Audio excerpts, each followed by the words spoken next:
ちょうど木の枝の間ぐらいで月がねちょうど見えていたので、なんとか撮影ができましたね。ドワーフ3で初めて出張天体観測ができましたね。その時にねドワーフ3専用の三脚を使いました。非常にコンパクトで軽量なので高画質になっているのと、それから撮影の仕方もね随分分かりやすくなっていました。パノラマ撮影のやり方は、こんにちは、住谷です。今日は京都旅行の報告です。昨日までね2泊3日で京都に行ってました。初日はね清水寺に行きました。清水の舞台から夕焼けが綺麗に見えましたね。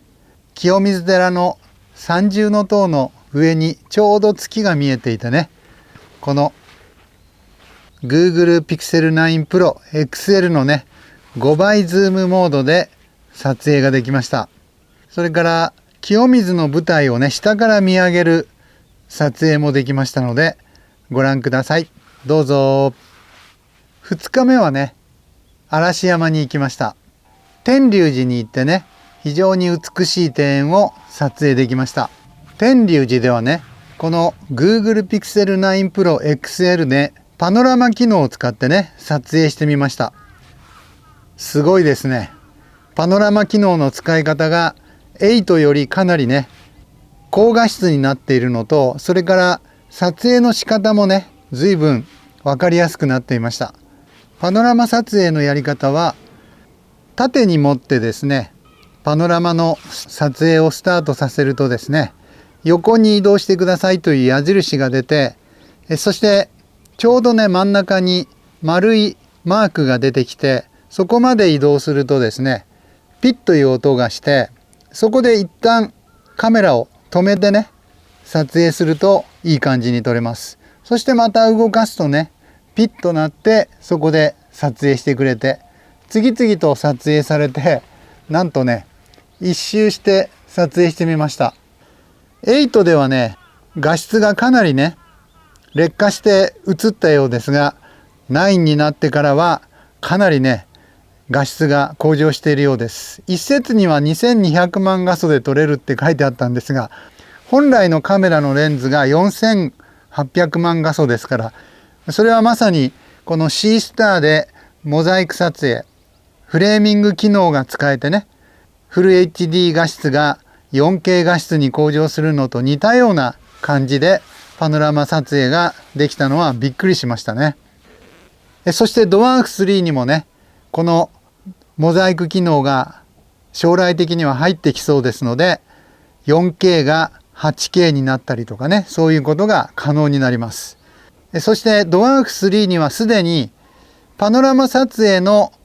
モードが最初から入っていて、まだね自動で合成はしてくれないようですけれども、将来的には自動で合成してくれて、なんと1億画素のパノラマ撮影ができると、すごいことですね。望遠レンズを使うとですね、遠くの景色がズームされて、しかもね1億画素のすごい高精細なパノラマ撮影ができると。 Google Pixel はね横に移動するだけなので非常に細長いパノラマ撮影なんですけれども、多分ドワーフ3はね縦横両方に移動できるので、横長ではなくて正方形に近いパノラマ撮影の高画質な映像が撮れるようになるんではないかなと期待しているところです。ですからねパノラマ撮影のモードがスマホにも入っている時代ですから、スマート望遠鏡のモザイク機能、パノラマ撮影モード、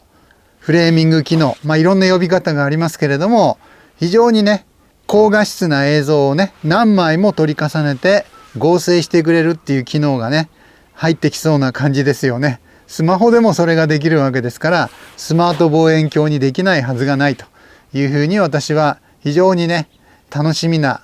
パノラマ撮影の体験をこの Google Pixel 9 Pro XL で体験してみましたので、皆さんもねまだ Google Pixel 持ってるけどパノラマ撮影したことないよっていう人は試してみてください。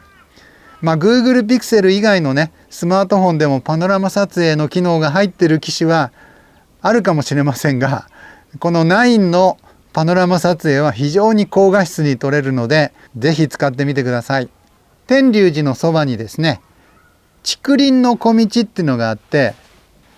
両側からね竹が生い茂っていて、そこの細い道がね